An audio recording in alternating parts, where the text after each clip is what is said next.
In 1959, Fidel Castro, a strongly communist leader, took control of Cuba. This caused a stir in the United States and made the U.S. government very nervous.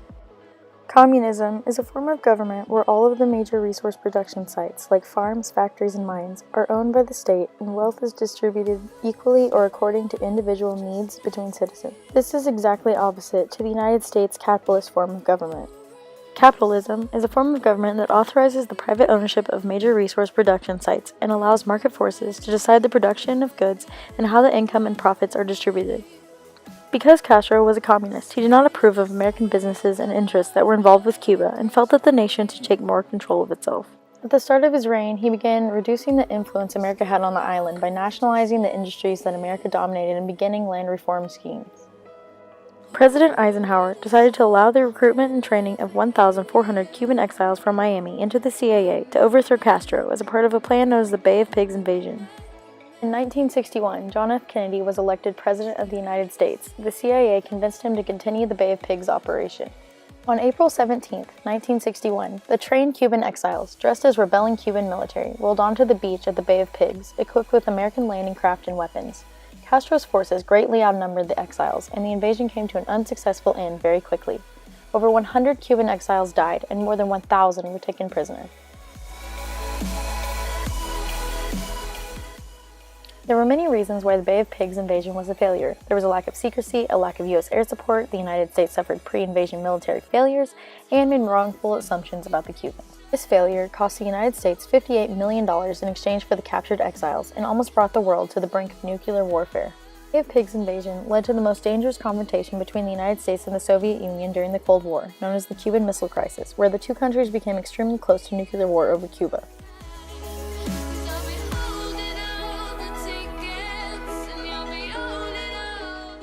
The failure of the Bay of Pigs invasion was a huge embarrassment for Kennedy. It made him appear inexperienced, indecisive, and weak. It reflected on his leadership and, above all, the credibility of the United States.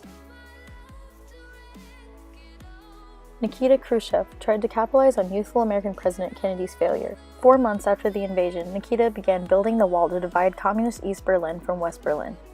Less than a year later, Nikita and Castro planned to install nuclear missiles on the island of Cuba, only 90 miles from the United States, a decision that instigated the Cuban Missile Crisis. The United States needed an alternate solution to the threat of communism in Cuba, and assassinating Fidel Castro could have been the right choice, but how would the United States do it? After the Bay of Pigs failure, the United States created Operation Mongoose. It was another plan that had the same goal of getting rid of Castro. The main component of the plan was to assassinate him. In addition to the plans in Operation Mongoose, a plethora of other assassination plans were also composed over the course of Castro's leadership. The following videos are examples of assassination plans made by the CIA.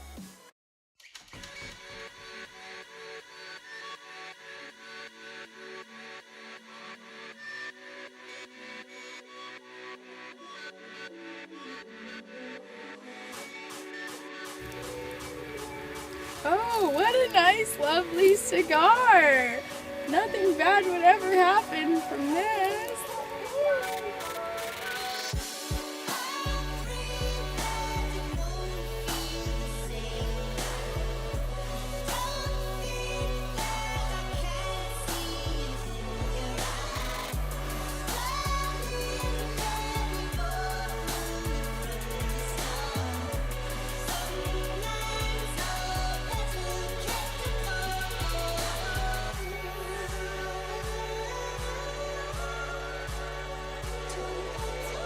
I came here to kill you.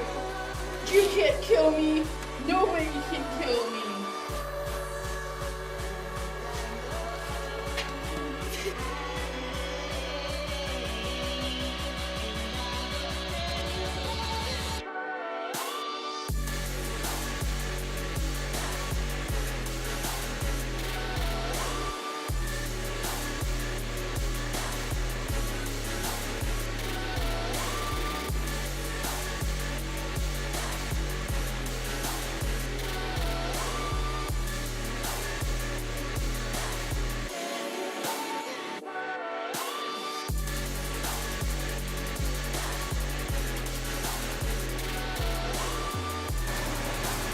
Oh my God, look at that seashell! It's beautiful!